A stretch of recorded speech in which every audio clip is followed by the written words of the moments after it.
एक बार एक शिष्य ने विनम्रतापूर्वक अपने गुरुजी से पूछा, गुरुजी, कुछ लोग कहते हैं कि जीवन एक संघर्ष है तथा कुछ अन्य कहते हैं कि जीवन एक खेल है और कुछ जीवन को एक उत्सव की संज्ञा देते हैं। इनमें कौन सही है? गुरुजी ने तत्काल बड़े ही धैर्यपूर्वक उत्तर दिया, पुत्र, जिन्हें गुरु नहीं मिला उनके लिए जीवन एक संघर्ष है, जिन्हें गुरु मिल गया उनका जीवन एक खेल है, और जो लोग गुरु द्वारा बताए गए मार्ग पर चलने लगते हैं, मात्र वे ही जीवन को एक उत्सव का नाम देने का साहस जुटा पाते हैं। यह उत्तर सुनने के बाद भी शिष्य पूरी तरह से संतुष्ट न था। गुरुजी को इसका आभास हो गया। वे कहने लगे, चलो तुम्हें इसी संदर्भ में एक कहानी सुनाता हूँ। ध्यान से सुनोगे तो स्वयं ही अपने प्रश्न का उत्तर पा सकोगे। एक बार की बात है कि किसी गुरुकुल में 3 शिष्यों ने अपना अध्ययन संपूर्ण करने पर अपने गुरुजी से यह बताने के लिए विनती की कि उन्हें गुरुदक्षिणा में उनसे क्या चाहिए। गुरुजी पहले तो मंद मंद मुस्कराए और फिर बड़े स्नेहपूर्वक कहने लगे, मुझे तुमसे गुरुदक्षिणा में एक थैला भर के सूखी पत्तियां चाहिए, ला सकोगे? वे तीनों मन ही मन बहुत प्रसन्न हुए, क्योंकि उन्हें लगा कि वे बड़ी आसानी से अपने गुरुजी की इच्छा पूरी कर सकेंगे। सूखी पत्तियां तो जंगल में सर्वत्र बिखरी ही रहती हैं।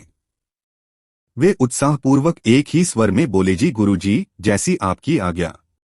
अब वे तीनों शिष्य चलते चलते एक समीपस्थ जंगल में पहुंच चुके थे, लेकिन यह देखकर कि वहां पर तो सूखी पत्तियां केवल एक मुट्ठी भर ही थीं, उनके आश्चर्य का ठिकाना न रहा।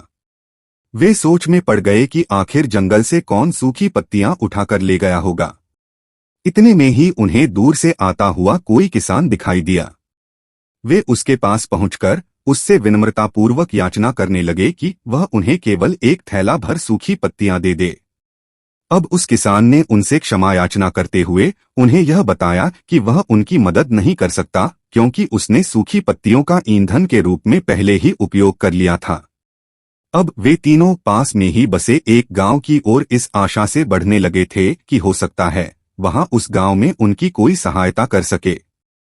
वहां पहुंचकर उन्होंने जब एक व्यापारी को देखा तो बड़ी उम्मीद से उससे एक थैला भर सूखी पत्तियां देने के लिए प्रार्थना करने लगे, लेकिन उन्हें फिर से एक बार निराशा ही हाथ आई, क्योंकि उस व्यापारी ने तो पहले ही कुछ पैसे कमाने के लिए सूखी पत्तियों के दोने बनाकर बेच दिए थे। लेकिन उस व्यापारी ने उदारता दिखाते हुए उन्हें एक बूढ़ी माँ का पता बताया जो सूखी पत्तियां एकत्रित किया करती थी। पर भाग्य ने यहाँ पर भी उनका साथ नहीं दिया, क्योंकि वह बूढ़ी माँ तो उन पत्तियों को अलग अलग करके कई प्रकार की औषधियां बनाया करती थी। अब निराश होकर वे तीनों खाली हाथ ही गुरुकुल लौट गए।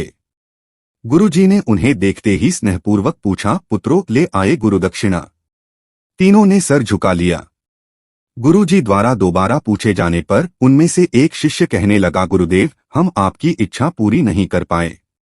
हमने सोचा था कि सूखी पत्तियां तो जंगल में सर्वत्र बिखरी ही रहती होंगी, लेकिन बड़े ही आश्चर्य की बात है कि लोग उनका भी कितनी तरह से उपयोग करते हैं। गुरुजी फिर पहले ही की तरह मुस्कुराते हुए प्रेमपूर्वक बोले, निराश क्यों होते हो? प्रसन्न हो जाओ, और यही ज्ञान की सूखी पत्तियां भी व्यर्थ नहीं हुआ करती, बल्कि उनके भी अनेक उपयोग हुआ करते हैं। मुझे गुरुदक्षिणा के रूप में दे दो। तीनों शिष्य गुरुजी को प्रणाम करके खुशी खुशी अपने अपने घर की ओर चले गए। वह शिष्य जो गुरुजी की कहानी एकाग्रचित्त होकर सुन रहा था, अचानक बड़े उत्साह से बोला, गुरुजी, अब मुझे अच्छी तरह से ज्ञात हो गया है कि आप क्या कहना चाहते हैं। आपका संकेत वस्तुतः इसी ओर है, न कि जब सर्वत्र सुलभ सूखी पत्तियां भी निरर्थक या बेकार नहीं होती हैं, तो फिर हम कैसे किसी भी वस्तु या व्यक्ति को छोटा और महत्वहीन मानकर उसका तिरस्कार कर सकते हैं। चींटी से लेकर हाथी तक और सुई से लेकर तलवार तक सभी का अपना अपना महत्व होता है।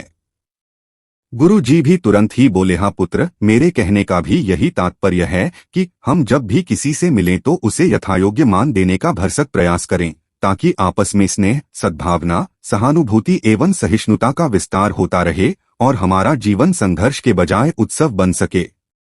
दूसरे, यदि जीवन को एक खेल ही माना जाए तो बेहतर यही होगा कि हम निर्विक्षेप, स्वस्थ एवं शांत प्रतियोगिता में ही भाग लें और अपने निष्पादन तथा निर्माण को ऊंचाई के शिखर पर ले जाने का अथक प्रयास करें।